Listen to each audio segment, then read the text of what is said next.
Après 13 années de recherche, j'ai décidé de parler enfin et de transmettre une découverte qui, à mon avis, a un très fort pouvoir pour l'écologie et pour tout ce que le monde recherche aujourd'hui. On est arrivé à faire des pâtes de pierre.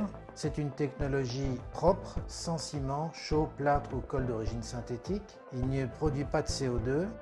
On fait une technologie d'avant-garde, c'est une nouvelle science, c'est un nouveau débouché. Tout le monde cherche actuellement à limiter le CO2, donc les cimentiers, les premiers, sont confrontés à cette problématique. Le ciment qu'on voit partout, il est chauffé à 1400 degrés pour faire le clinker. On l'estime actuellement à 8% du gaz carbonique qui est émis sur Terre. J'ai fait l'école Boulle, je suis sculpteur, je suis devenu architecte.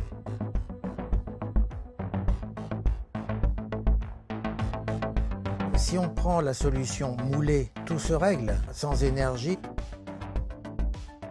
En réfléchissant, je me suis dit, le corps humain, 37 degrés, fabrique des calculs rénaux. Il y a bien une voie liquide à faible température qui doit donner des pierres. Pour moi, et maintenant je l'ai démontré, cette voie liquide me paraît extrêmement riche pour l'avenir.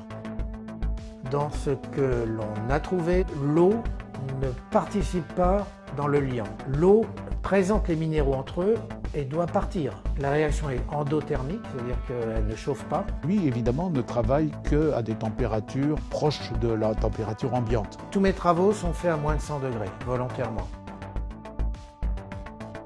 Voyant que j'obtenais des choses qui étaient comme de la pierre, je me suis dit, moi qui ne suis pas chimiste, j'ai trouvé quelque chose, ça marche, mais il me faut une caution scientifique. Je l'ai aidé quand même à se mettre un peu au courant du monde des matériaux.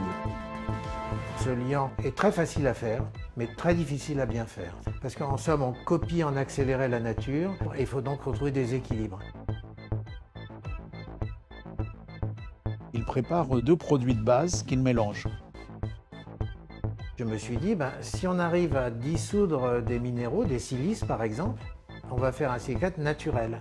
La silice, c'est le composé principal de tous les ciments. On a trouvé des minéraux, des formes de silice qui, dans certaines conditions, d'une certaine manière, vont pouvoir s'associer, durcir et donner des propriétés très particulières de résistance. Le deuxième produit, en fait, c'est un mélange de produits courants. Il mélange ces deux produits dans un moule, donc il a une pâte qui durcit et donc il a une pierre.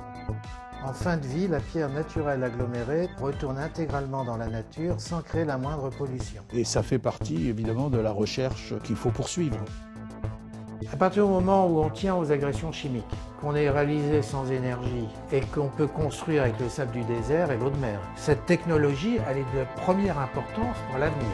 Il peut obtenir des matériaux très résistants à la compression ou bien à la flexion. C'est une demande dans la construction.